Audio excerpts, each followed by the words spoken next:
Hey everyone, welcome back to From the Book Nook. I'm Carl, thrilled to have you with us today. And I'm Sophia. So glad you could join us because we have an awesome book to chat about. Oh, definitely. We're talking about Ethan Gallagly's The Trail today, and let me tell you, it really surprised me. Same here. I went in expecting a simple hiking tale, but it's so much deeper. Yeah, when I started it, I thought, all right, a story about trekking through the woods should be fun. But it turned out to be such an exploration of personal growth and relationships. Gil's journey was so compelling, wasn't it? Absolutely. For those who haven't read it, The Trail follows Gil, who's kind of stuck in life, and he ends up hiking the John Muir Trail with Sid, his late father's old friend. Right, and Gil is completely unprepared for this adventure. Oh, totally. He's a city guy through and through.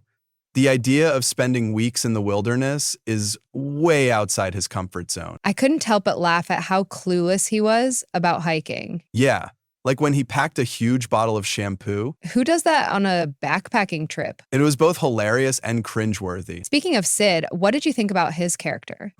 Sid intrigued me. He's this seasoned hiker with a lot of wisdom, but there's definitely more to him than meets the eye. I felt like there was this mysterious aura around him. Definitely. And the dynamic between him and Gil was fascinating. It really was. Although at times I felt Sid was a bit overbearing. Oh, you think so? Yeah, like he was constantly pushing Gil to open up. Sometimes people need to process things at their own pace. I get that, but I also felt Sid saw that Gil was stuck and needed that nudge. Maybe, but there's a fine line between helpful and pushy. True. Without Sid's prodding, though, do you think Gil would have grown as much as he did? Good point. Perhaps Sid's approach was what Gil needed, even if it was uncomfortable. You know, the way Gallagly describes the landscapes is just breathtaking. Oh, I couldn't agree more. The vivid imagery made me feel like I was right there on the trail with them. Absolutely, but I have to admit, sometimes I felt the descriptions went on a bit too long. Really? I found them mesmerizing. Yeah, I appreciate the detail, but occasionally I wanted to get back to the plot. I see what you mean. I guess it depends on how much you enjoy immersing yourself in nature through words. Exactly. Maybe it's just me being impatient. By the way, did you notice how the changing seasons mirrored Gil's internal journey? Oh, I did. When the leaves started falling, it was like he was shedding his own burdens. Right. Such a beautiful metaphor. Though some might argue it's a bit cliche. Perhaps, but sometimes cliches resonate because they're universally understood. True, I can't argue with that. And what did you think about all the historical references woven into the story? Oh, I loved them. The nods to John Muir and the trail's history added so much depth. It made me appreciate how the trail is more than just a physical path. It's a legacy. Yes, though, do you think it might be overwhelming for readers who aren't into history? Maybe, but I think Gallagly balanced it well without it feeling like a history lesson. Fair enough. You know, one thing that some readers have mentioned is the pacing of the book. Oh, really? Yeah, some feel it moves a bit too slowly. I can see that. But for me, the pacing reflected the nature of a long hike. That's an interesting perspective. Thanks. It's a journey, not a sprint, both for the characters and the readers. I guess that makes sense. Though I did find myself getting a bit antsy at times. Ha!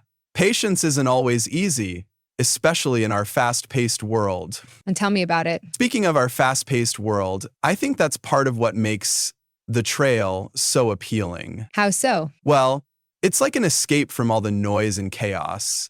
It reminds us to slow down and reconnect with ourselves and nature. Oh, I hadn't thought about it that way, but you're right. Yeah, it's almost therapeutic. Definitely. And that ties into how Gil is dealing with his father's death. Oh, absolutely. The hike becomes a form of therapy for him. Though at times I wished there were more lighthearted moments. You mean like comic relief? Exactly. While there were some funny bits, I think a few more would have balanced out the heavier themes. I can see that.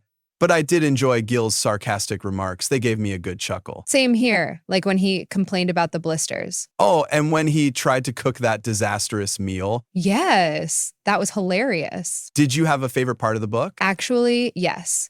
When Gil finally allows himself to cry, it was such a powerful moment. I know. It felt like a dam breaking, didn't it? Exactly. All that pent-up emotion just pouring out. It was so cathartic, both for him and the reader. Now, what about you? What's your favorite moment? For me, it was when they reached the summit and Gil sees the world from a completely new perspective. Metaphorically and literally, right? Yes! It symbolized his transformation so beautifully. I got chills reading that part. Me too. By the way, did you notice the lack of female characters in the story? You know, now that you mention it, I did. I felt like the story was very male-centered. Yeah, it would have been nice to have some female perspectives on the journey. Agreed. It might have added another layer to the narrative. Definitely. Perhaps in his next book, Gallagly will include a more diverse cast.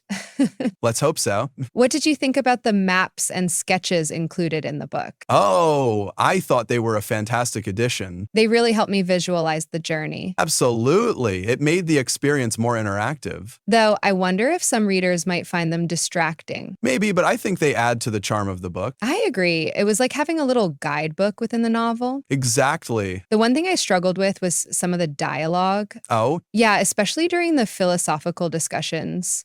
It felt a bit unnatural at times. you mean people don't usually speak in long monologues about life and existence? Exactly. I get what you mean. It did feel a bit staged. But I suppose it's a way for the author to convey deeper themes. True. So, overall, would you recommend The Trail? I would, but with a caveat. What's that? It's definitely a slow burn, so if you're looking for fast-paced action, this might not be the book for you. Fair enough. But if you enjoy introspective stories and beautiful descriptions of nature, it's a must-read. I wholeheartedly agree. Great minds think alike. Indeed, they do. Well, this has been a wonderful discussion. It really has. I always enjoy our chats. Me too. And we hope our listeners enjoyed it as well. Yes, thank you all for joining us. And we love hearing your thoughts, so feel free to reach out and share your own take on The Trail. Until next time, keep exploring, whether it's through books or on actual trails. Take care and happy reading. Well, that's a wrap for this episode of From the Book Nook. Thanks so much for joining us. We love having you here in our cozy little corner of the book world. If you enjoyed this episode, don't forget to like and subscribe to our channel. And we'd love to hear from you. Share your thoughts and book recommendations in the comments.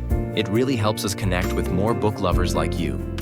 And we'll meet you right back here in the Nook. Until next time, keep turning those pages. Happy reading. Happy reading.